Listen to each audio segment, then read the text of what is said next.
You're going to have games like that. I mean, I think when you look back at your wins, there's going to be some ugly ones. And that one certainly wasn't the prettiest. But I'll sit up here and talk about ugly wins for a lot of Mondays. But I was especially pleased with how we played defensively. Has some things to clean up for sure.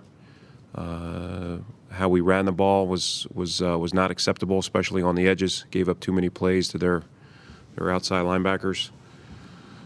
As far as Nick McDonald's first start, I thought it was a good start, solid. Wasn't great, but I think for us moving forward, that's the right move. Yesterday proved that, and I think we made enough plays.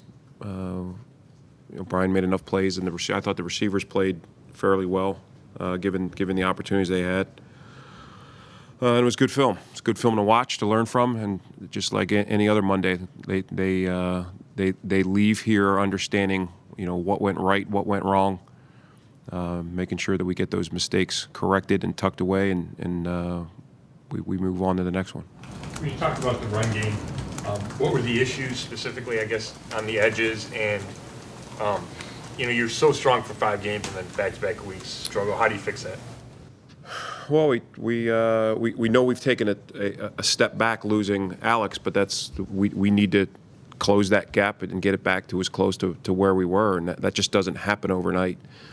As far as this game was concerned, that we had a hard time, especially blocking their Sam linebacker. Khalil Mack, I think, is a special player. We knew that in the draft process. And we played against two teams that came into the game saying, we're going to stop your run. So we're going to get some teams that'll do that.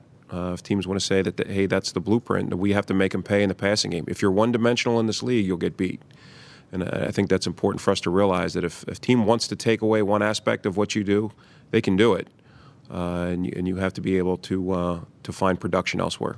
I mean, we've won 3 of our last 4, which is encouraging. We have some confidence, some momentum, and I think it's a group that's just starting to function well together.